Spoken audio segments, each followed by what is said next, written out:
Let's go buy a Ferrari. Hello, I would like one of that Roma. Here you go. This is the car key. Thank you. Ta-da! That's how you buy a Ferrari.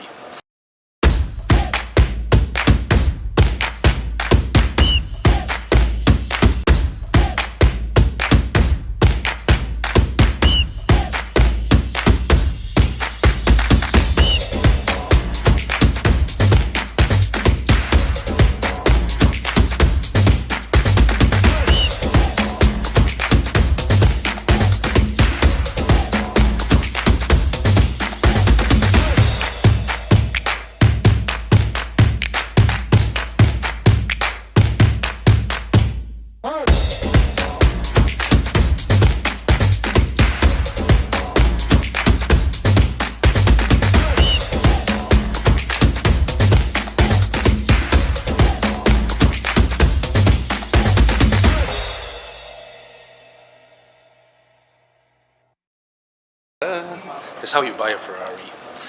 Alright guys, this fresh off the oven is the Ferrari Roma. HP, Yo. do social media for me. Oh, okay. Make me famous. Can. Because when you buy supercar, you want to promote that you bought a supercar. Oh, okay. Okay? Got it. So this is the new Ferrari Roma. So I was supposed to fly to Rome to attend for the launch of this late last year, but unfortunately I had to go to Thailand to drive some old Porsches.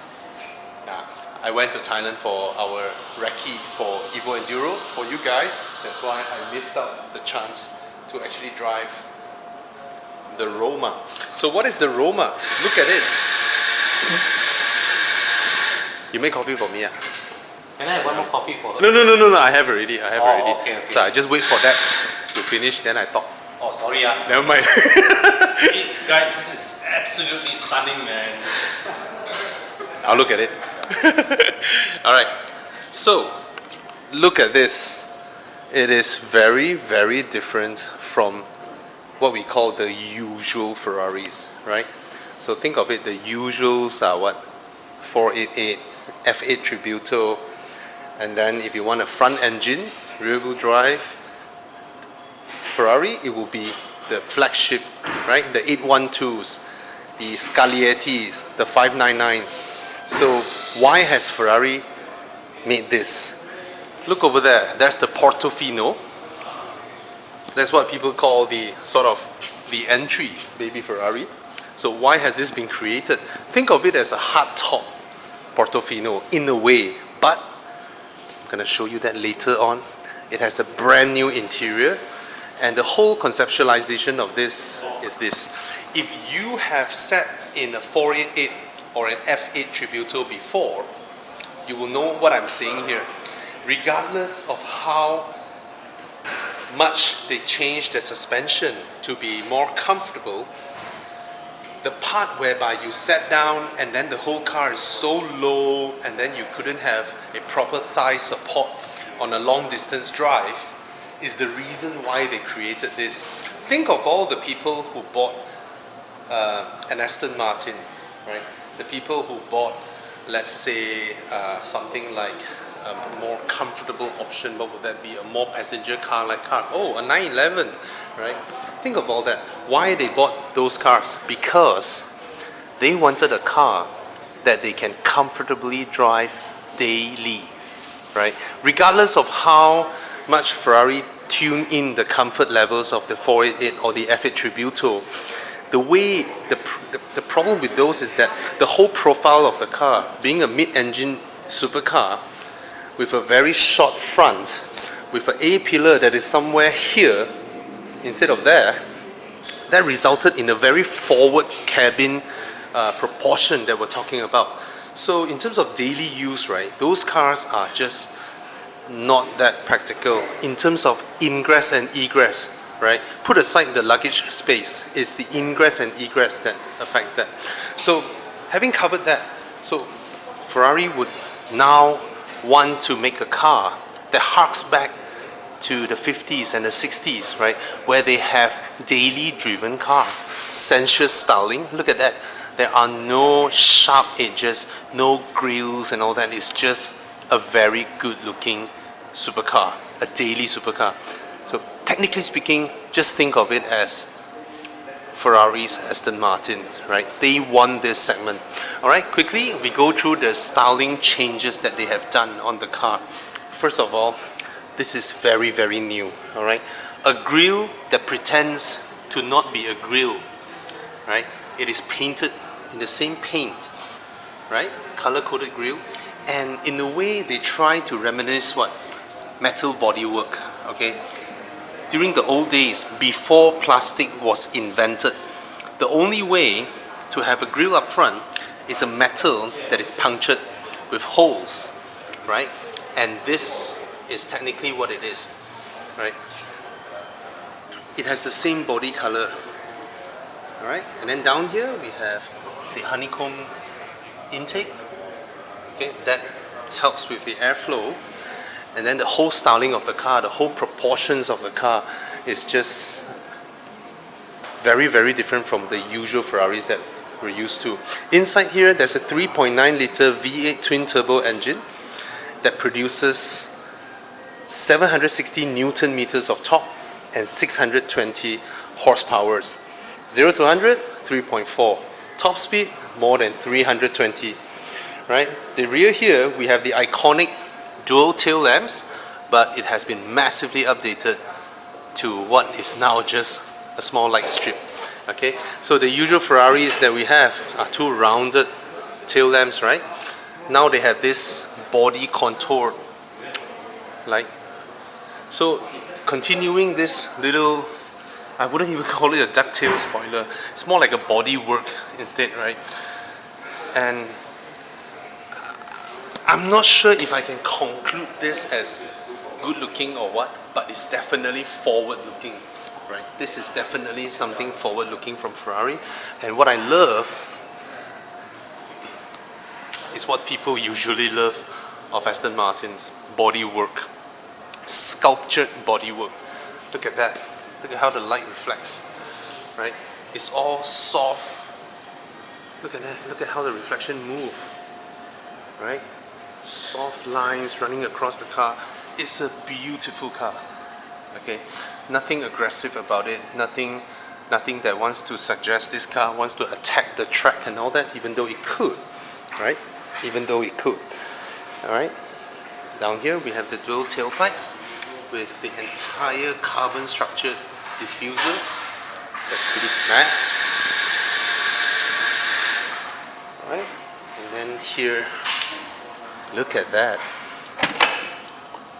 So when you first push it, it's soft, and then there's an electronic release inside.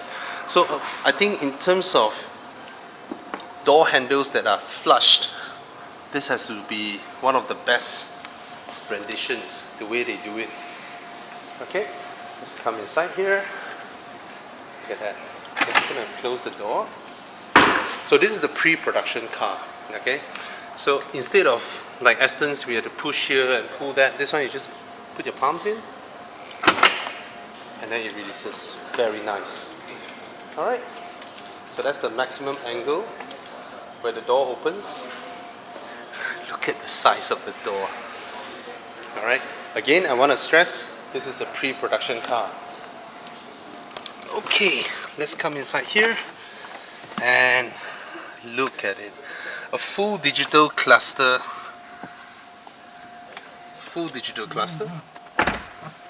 And well, some people just want to interfere. Anyway, is that the door opening angle?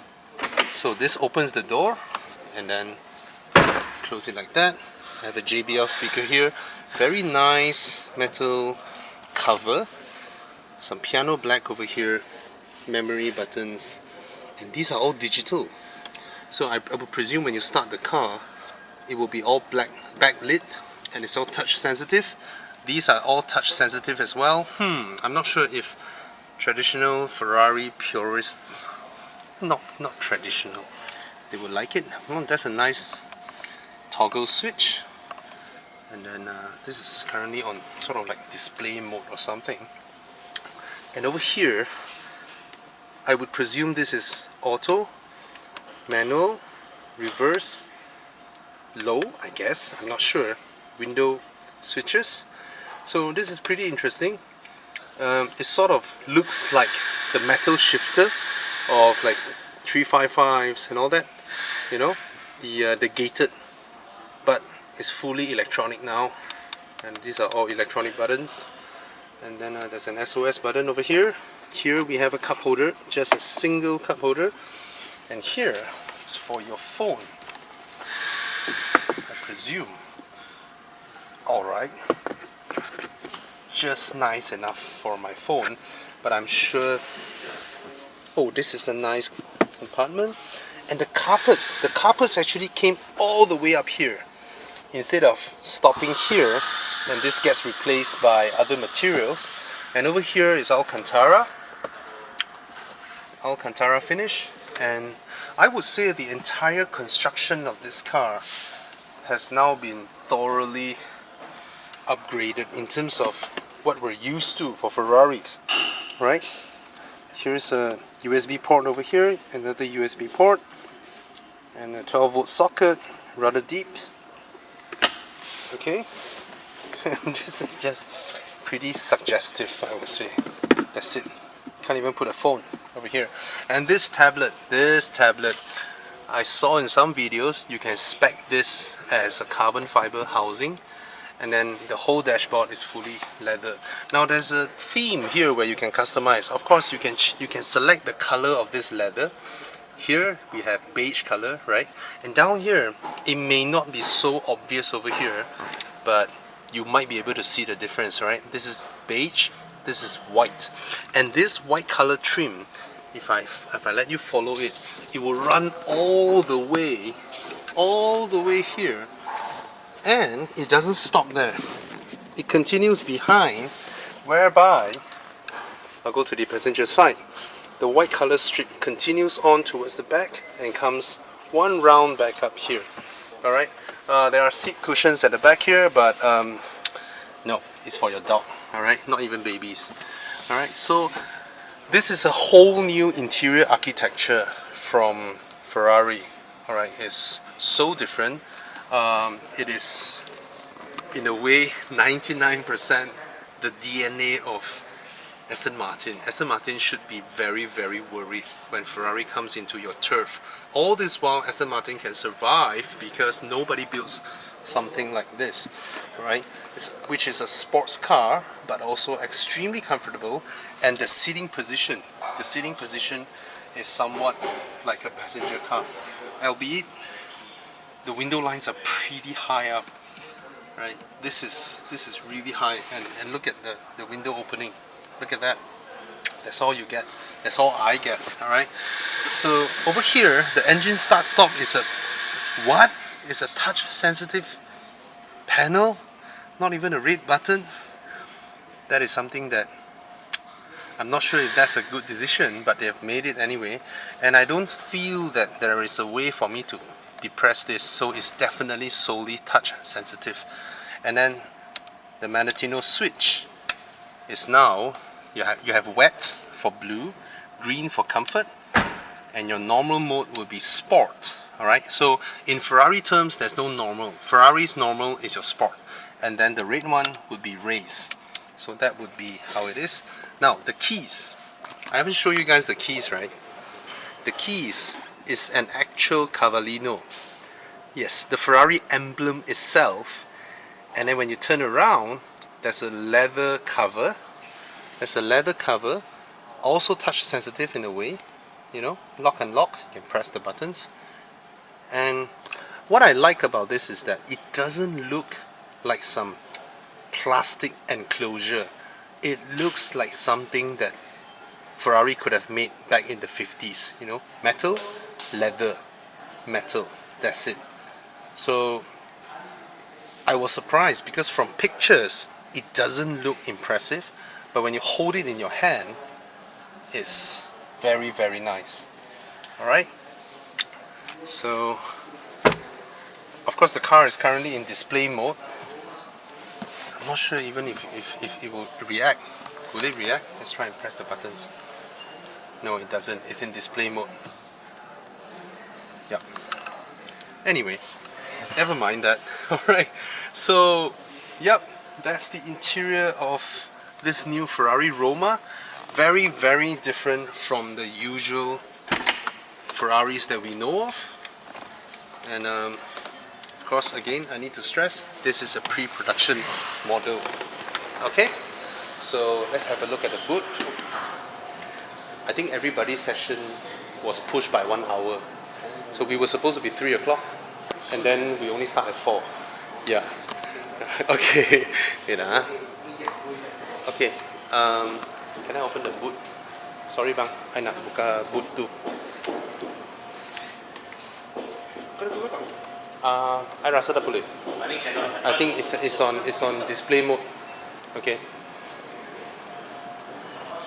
Well, anyway, that's the interior of the Ferrari Roma. In terms of pricing, in terms of positioning, yes, it has 620 horsepower, 760 Newton meters of torque, but this is not positioned high up.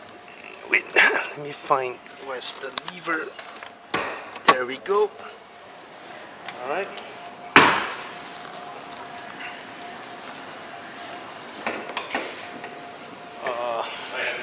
Can you give me a hand? Yeah. Sorry? Yep. Nice. That's the familiar engine, the 3.9 V8 twin turbo. Look at the size of the hood. Look at the size of it. Okay, so this is not some exotic material, but aluminium. So there we go. Right? This award-winning engine that has been introduced in the 488 and then in the F8 Tributo and then in the Portofino and now in the Roma. Right? Beautiful engine to look at. Look at that. Right, 3.9 liter V8 twin turbo, more than 600 horsepower, more than 700 Newton meters of torque. That's the new Ferrari. It should arrive soon, very soon, and you can drop your orders now, unless you're like me. All right. Did you swipe the card? Yes. Oh. Unlimited. Oh. Cannot buy. Return. There you go. Thank you. Cannot pass. Yeah, there we have it. Cheers.